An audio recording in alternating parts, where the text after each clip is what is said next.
Do you want a garden that's stunning and also good for our planet? These 6 eco-friendly landscape ideas work in any yard, whether big or small, and they'll save you time on maintenance while making your plants healthier too. Let's dig in. Almost every type of landscape has some type of paving or walkway, but the typical kinds like brick, concrete, asphalt, cause major problems with your stormwater management. These 2 surface styles address the problem while looking very attractive. The issues of impervious paving in our landscape and environment is a major issue right now in design, and everyone is looking for ways of putting in paving that's pervious. There's a lot of demand for that, and the reason they want pervious paving is that it minimizes the need for big drainage basins and swales and concrete curbs. Non-pervious or impervious paving is paving like concrete where the water just runs off and goes into some kind of stormwater system of collecting and treating water. Pervious means that it'll filter right through the paving. As it's going through the paving, it mixes with microbes and these products that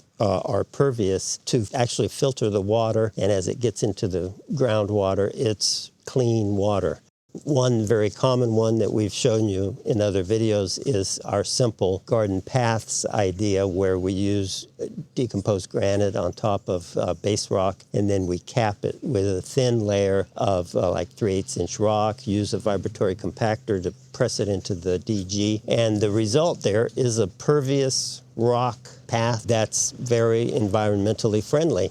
Another way to approach that, we use this unique grout in between the flagstone called perk grout. I'm standing right now on the perk grout. Let's take a closer look. So it doesn't have sand in it, and because it doesn't have sand in it, it has a lot of pores in it, so it's a rough finish, and that's necessary for it to be pervious. And yet, as you can see, it's very firm and hard like concrete. Even Toby appreciates it. If you don't believe me, let's test it with some water. Let's see if it goes right through. Well, look at that. This isn't even puddling. Look at that. It just goes right through it.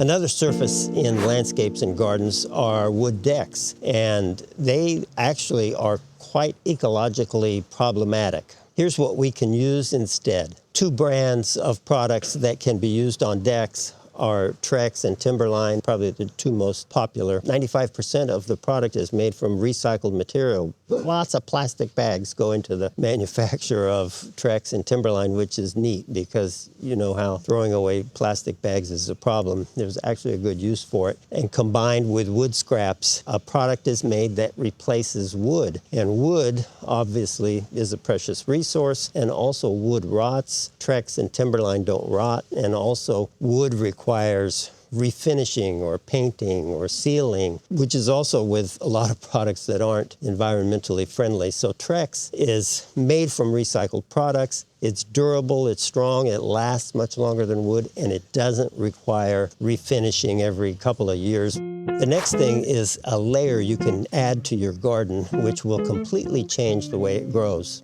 in a positive way. I will tell you exactly where and how to use it. Frequently overlooked is the importance of top-dressing mulch. It's actually a mini miracle. What top-dressing mulch does for your soil is protect it. It also allows it to break down and enrich it. It also conserves moisture, and all of these things go into making it ecologically positive and an important part of growing an environmentally friendly landscape and garden. This is not necessarily something that you can just do one time. You need to refresh it and renew it every few years. It's important in terms of the health of your soil and the health of everything you're growing in your garden. Another big benefit of it is weed suppression. It's incredibly effective, minimizing the need for any kinds of chemicals and such. And if you train your yard that way over time, you can end up with a well-trained yard that doesn't have weeds, that has healthy soil, that doesn't need a lot of water, just because of the benefits of that top dress mulch.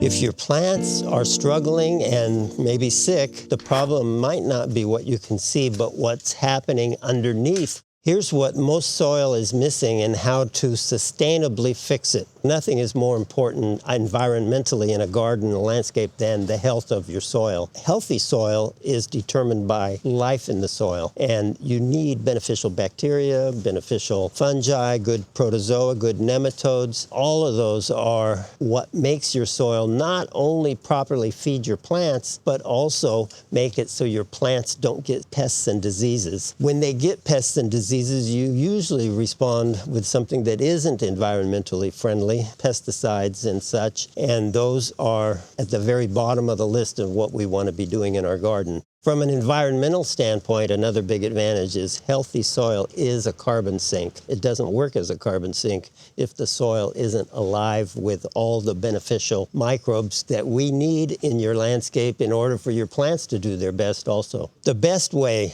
to make sure your soil has beneficial life is with products like compost and earthworm castings, or our concentrated products, which are formulated specifically for this purpose. We want soil that's environmentally friendly, ecologically positive, and that allows you to garden without having to use chemicals.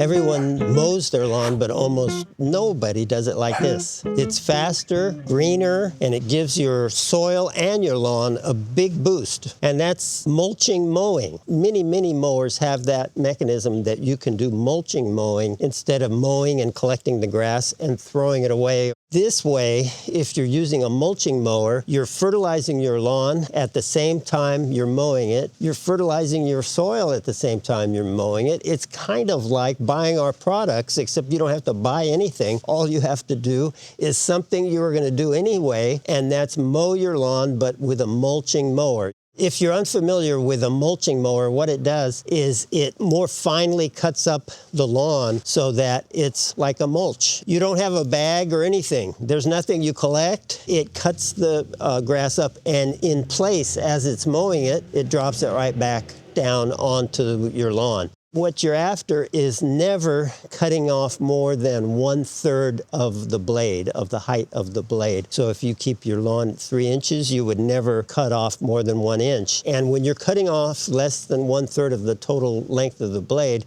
that's much easier to mulch, because this mulching mower kind of cuts it up into a product that decomposes quickly and goes back into the soil. And there's not a better way to begin on the process of building the soil in your lawn by doing mulching mowing.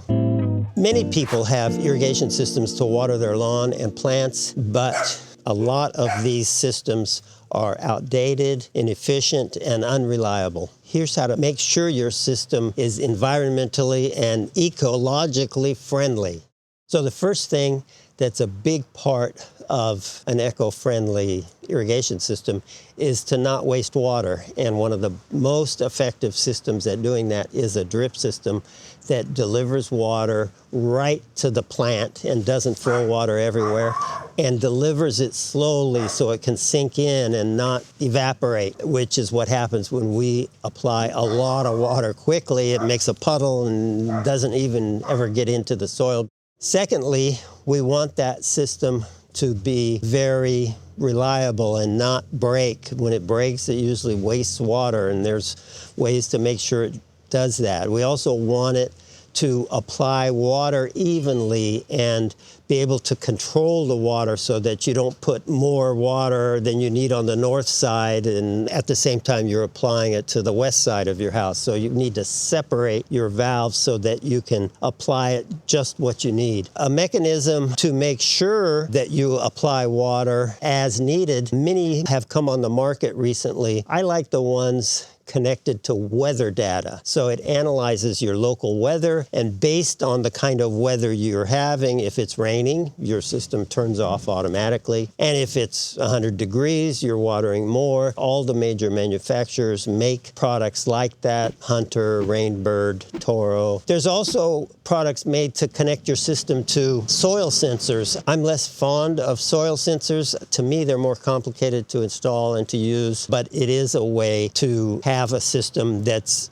based on need rather than you just guessing. And even if those are more than you want in your home system, just focusing on efficiently delivering the water and making a system that doesn't break and is reliable, and making even watering and separating the zones, that will allow you to have an environmentally friendly system. If you would like to see one of these eco-friendly ideas in action, check out our construction of a gravel pathway. It's easier than you think, and your garden will thank you.